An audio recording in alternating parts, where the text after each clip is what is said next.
Atleta do século, rei, maior de todos, artilheiro incontestável, imprevisível, letal, Pelé. Poucos substantivos, objetos ou verbetes têm a força desta simples junção de 4 letras e um solene acento agudo. Ele transformou o Santos na maior força do planeta por mais de uma década. Fez do Brasil tricampeão mundial. Imortalizou a camisa 10 como manto de craque. Foi o primeiro homem a marcar mais de 1000 gols. O primeiro e único a vencer 3 Copas do Mundo.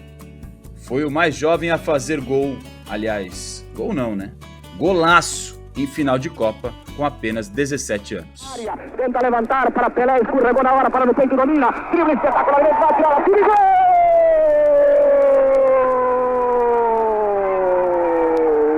Magistral gol de Pelé! Eu sou Marcelo Azan, jornalista, narrador e um dos apresentadores do time da Conmebol Libertadores. E é um prazer poder dar voz a essa história tão mágica.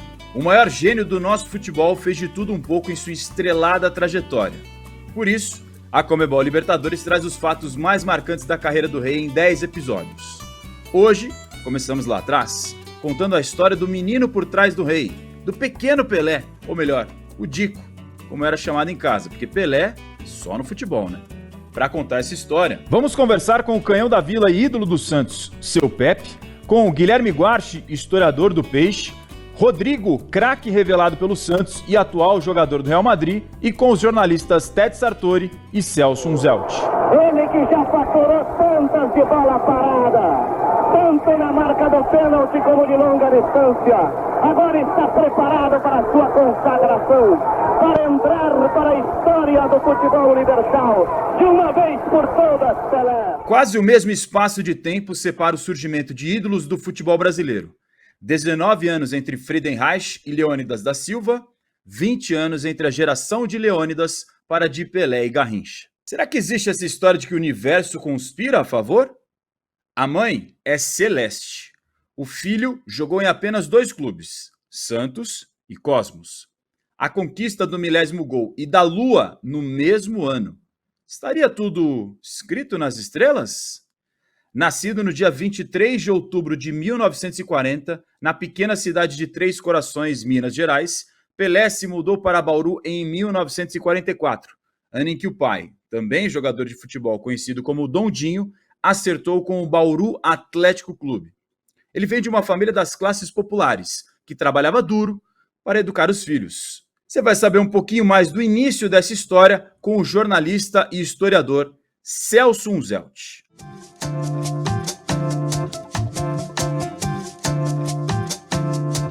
O Pelé era filho de um jogador de futebol, o Dondinho, e segundo o próprio Pelé e quem conviveu com o Dondinho não teve muita sorte na carreira, né? Jogava em pequenos times do interior de Minas Gerais. A melhor chance que o Dondinho teve foi no Atlético Mineiro, e por isso o Pelé disse que o clube de infância dele era o Atlético Mineiro. E aí o Dondinho se machuca, infelizmente, no primeiro jogo que fazia pelo Galo contra o Vasco, o Dondinho se machuca, perde aquela oportunidade num clube maior, e até o fim da carreira ele jogava em clubes menores, como por exemplo o Bauru Atlético Clube, o Baquinho de Bauru. A família já tinha se mudado para Bauru, e é onde o Pelé tem a primeira chance, né? E era aquela infância pobre, não miserável, não passando fome, mas uma infância bem modesta, onde ele começa a dar os primeiros passos no futebol. É também do Bauru que ele é levado para o Santos pelo Valdemar de Brito, um grande craque que disputou a Copa do Mundo de 34 pelo Brasil. Ainda na infância, um fato pareceu definir a relação de Pelé com o futebol. Ao ver o pai, o Dondinho, chorar após a derrota do Brasil na final da Copa do Mundo de 1950 no famoso Maracanaço contra o Uruguai, o pequeno Edson prometeu: conquistaria o primeiro Mundial do país. Mas antes de cumprir a promessa, Pelé deu os primeiros passos em times amadores de campo e salão. Jogou descalço numa humilde e esburacada rua do interior do Brasil. Engraxava sapatos e também vendia amendoim na porta do cinema. Depois de jogar em times de bairro, Pelé passou para o clube de Dondinho, o Bauru Atlético Clube. Ele se sentiu muito importante no clube do pai. Afinal, fazia parte de um time de verdade. Um time que, além de ter o pai, tinha até um técnico famoso, Valdemar de Brito, cuja história deixaria marcas no futebol do Rio, São Paulo e até na Argentina. O que mais espantou Valdemar de Brito foi a maturidade do menino Edson, de apenas 13 anos e que parecia um homem pela maneira de jogar e pensar. Para Valdemar de Brito, Pelé já era o maior jogador do mundo. Diz a lenda que o Valdemar de Brito falou pro presidente do Santos, né, pro Atier Jorge Cury, que também foi goleiro do Santos, o Atier dos anos 20, o Valdemar de Brito teria dito: o senhor me deu um emprego público e eu lhe darei o melhor jogador do mundo. E de fato ele levou para Vila Belmiro o maior jogador do mundo. O Santos passava por uma reformulação comandada pelo técnico Lula, renovação que valeu em 1955 o título de campeão paulista. E aí, o jovem Edson apareceu. Como ele chegou a Vila Belmiro, você vai saber um pouco mais na voz do historiador do Santos Futebol Clube, Guilherme Guarchi, e também dos olhares de quem estava treinando naquele timaço, seu José Macia, o Pepe. O Pelé chegou aqui no Santos num domingo, 22 de julho de 1956. Ele saiu de Bauru com o pai dele, seu Dondinho, foi para São Paulo, foram de trem para São Paulo, e lá em São Paulo eles encontraram com o Valdemar de Brito, que era o técnico dele lá no Bauru. No dia seguinte eles desceram de ônibus para Santos, no domingo, e vieram direto para Vila Belmiro, porque o combinado era ele ficar concentrado aqui, morando na Vila Belmiro. Então ele veio para cá com 15 anos. O Valdemar de Brito foi um ex-futebolista, jogou aqui na Portuguesa Santista. Ele mandaria para o Santos um garoto que era uma verdadeira joia. Então, o que aconteceu? Aí o governador, o Jânio, assinou o documento, que era a transferência do Valdemar de Brito para São Paulo. Conseguida a transferência, o Valdemar já veio para São Paulo, aí ele falou para o Atier: vou mandar aquele garoto que eu prometi para ti. E foi assim, essa é a história verdadeira da chegada do Pelé. Foi o governador Jânio Quadros que autorizou a transferência do Valdemar de Brito, e o Valdemar de Brito, em respeito à palavra dele que tinha dado para o Atier, ele mandou o Pelé para cá. E o Pelé veio e chegou aqui no dia 22. Só que o Pelé, antes de vir para o Santos, ele foi dado por alguns técnicos lá. Um deles foi o Elba de Pádua Lima, que queria levar o Pelé para o Bangu. E o Elba de Pádua Lima, que era o Tim chegou a falar com a família do Pelé, mas a mãe do Pelé falou que não, ia deixar o menino que tinha 13, 14 anos ir para o Rio de Janeiro. Ela tinha muito medo dele ficar sozinho no Rio de Janeiro. Então essa foi um time que tentou pegar o Bangu. Estou imaginando se ele tivesse ido para o Bangu teria uma história bem diferente da de hoje. Ele não treinou em Palmeiras, São Paulo, Corinthians, nenhum outro time. Só a única chance que teve foi realmente essa daí. E o Santos foi jogar uma vez com o Noroeste em Bauru, e o Pelé jogou na preliminar, nos times que ele jogava lá, quando ele tinha 13, 14 anos. E ninguém do Santos se ligou nele nessa época. Passou desapercebido. Só foi eu para o Santos por causa do Valdemar. Então essa é a verdadeira história da chegada do Pelé no Santos. Valdemar de Brito, Jânio Quadros e Atier. Então, e o Pelé chega aqui, 22 de julho, um domingo, e já fica aqui na Vila Belmiro. 2 dias depois, na terça-feira, ele faz o primeiro treino. O que eu entendo até hoje, como ele chegou franzino, magrinho, a gente vê pelas fotos que ele era franzino, ele já chegou e no primeiro treino dele, ele treina com a equipe principal do Santos, que tinha sido campeã em 55. Aquele timaço todo, só não estava o Pepe naquele treino, mas os restantes, Zito, Manga, Elvio, Ivan, Ramiro, Formiga, estava todo mundo naquele time treinando. Ele já treinou com os profissionais. Imagina um moleque pequenininho, que nem ele, fraquinho, treinar com aquele time. E ele se deu bem. E eu estava presente quando ele chegou. Eu já era jogador do Santos, já era titular da ponta esquerda, por volta de 1956. Assim, bem que o Tite, que era um grande ponta esquerda também, ia para a direita e eu jogava na esquerda, né? E o Pelé chegou. E, curiosamente, eu estava no barbeiro. Não sei se eu já contei a história para vocês, mas eu estava no barbeiro ali perto do Santos, da Vila Belmiro, cortando o cabelo, vasta cabeleira da época, com o espanhol. Agora é só o Didi, mas era o espanhol. E quando alguém falou: o Valdemar de Brito está aí, Pepe, eu falei: olha, o Valdemar de Brito. Eu lembrei que o Valdemar de Brito tinha sido um grande jogador da seleção, inclusive, em 1938, por aí.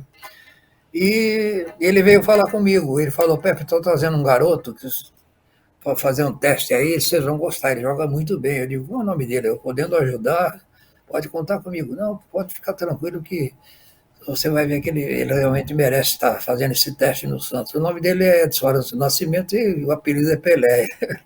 E o Pelé já estava ali do lado, tomando um refrigerante no bar ao lado, né, tomando um refrigerante, e eu fui apresentado então a ele me apertou a mão com uma força incrível de um teste, e no teste ele, nossa, o Lula, o treinador nosso da época, né, ele disse assim, me disse, confidenciou, eu nunca vi nada igual, esse criolinho aí vai ser fera. E foi. Quando chegou com o jovem Pelé na Vila Belmiro, Brito o apresentou como o futuro melhor jogador do mundo. Hoje, sabemos que ele estava absolutamente certo, porque a profecia se cumpriu. Aos 15 anos, Pelé já mostrava um porte físico acima da média, enorme habilidade para controlar a bola e uma velocidade de raciocínio invejável. No Santos, tudo ia bem. Poucos dias depois do primeiro treino, ele ganharia o primeiro contrato, ainda como menor de idade. Ele assinou o contrato não como jogador de futebol, ele assinou como oficial de manutenção. Está esse cargo no contrato dele. Nós vimos outro dia, está lá no cargo dele. Ele é oficial de manutenção, porque ele não podia ser jogador de futebol, ser registrado. Estreou no time profissional com 15 anos, entrando no segundo tempo e marcando um gol na partida de um torneio amistoso contra o Corinthians de Santo André. Veio então o Campeonato Paulista de 1957. O menino apresentou não só o cartão de visitas, mas fez o que sabe de melhor: dribles, passes, grandes jogadas e muitos gols. 36 deles. Com isso, veio a artilharia da competição e a primeira convocação para a seleção brasileira. É curta a história da ascensão do mais importante jogador do futebol brasileiro. Pelé se ambientou rapidamente à Vila Belmiro.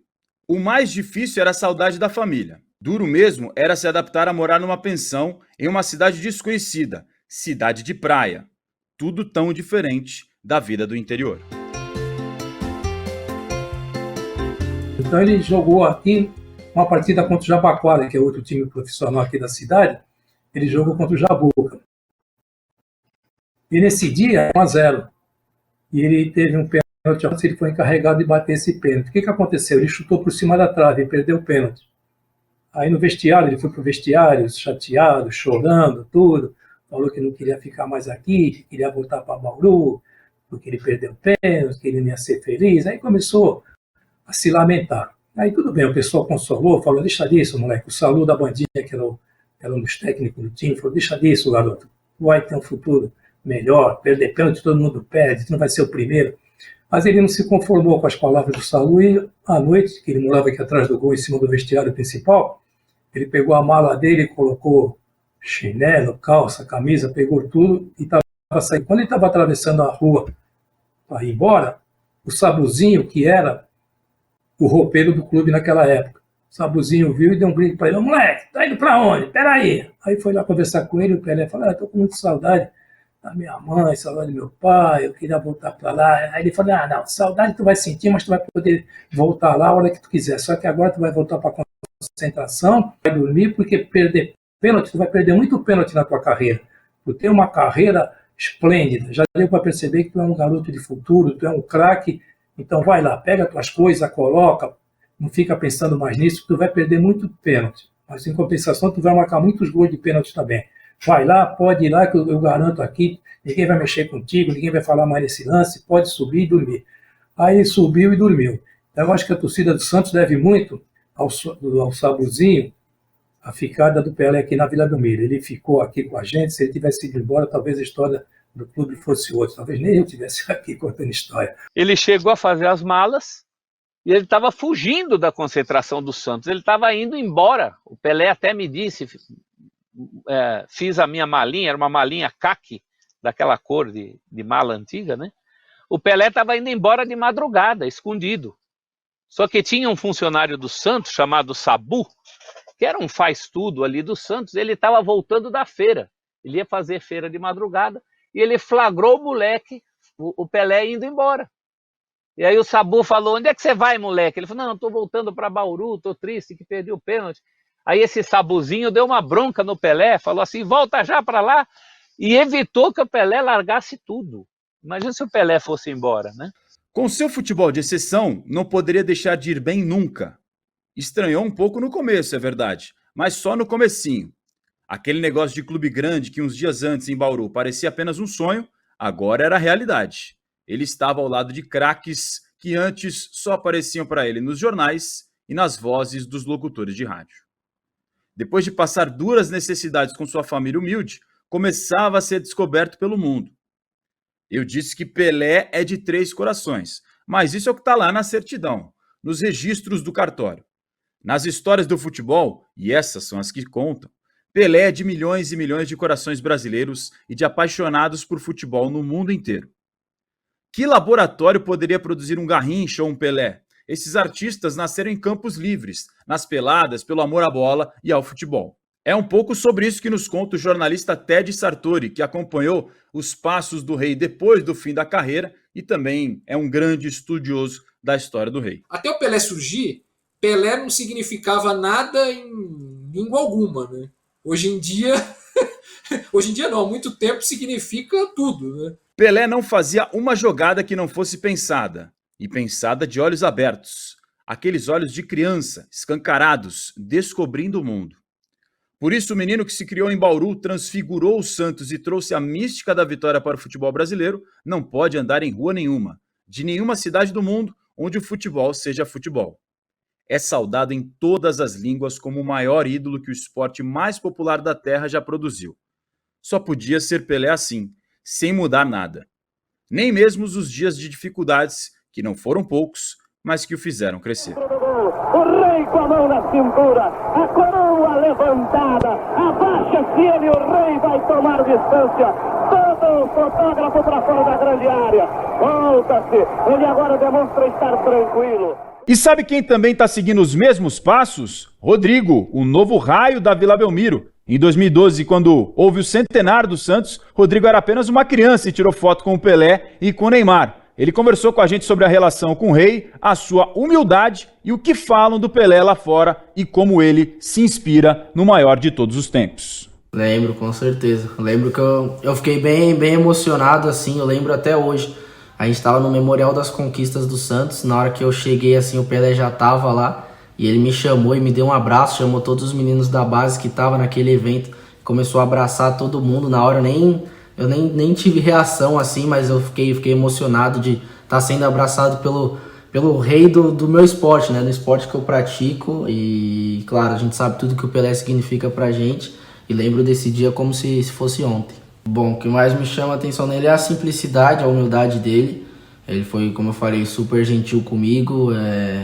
Foi um momento muito agradável que eu tive ali com ele. Então acho que isso, a simplicidade, a humildade dele com todos, ele trata todos iguais e isso só mostra mais ainda a grandeza dele. Eu percebi que realmente o Pelé é o maior jogador de futebol de todos os tempos. Ele inspira não só a gente no Brasil, como todo o pessoal aqui fora também. Eles falam muito bem do Pelé. E claro, eu levo uma imagem boa por ter saído do mesmo lugar que ele saiu. E acho que eu ganho pontos com isso, com todo mundo que eu conheço aqui fora. O Pelé me inspirou de uma forma muito grande. Acho que em todo lugar lá da Vila Belmiro que você vai tem o Pelé. Muita gente fala sobre tudo que ele fez. Então a gente cresceu lá na Vila ouvindo sobre o Pelé, tudo que ele fazia. Então foi uma inspiração muito grande para mim, que eu tenho ele como inspiração também até hoje. No próximo episódio vamos conhecer o começo da sua trajetória tão vitoriosa. Uma história contada por pessoas que tiveram o privilégio de cruzar seus caminhos com Pelé, como Pepe, Manuel Maria, Edu, Clodoaldo e muitos outros craques do Santos e da seleção brasileira. Acompanhe o nosso conteúdo exclusivo e faça parte da história do futebol com a gente. Até a próxima!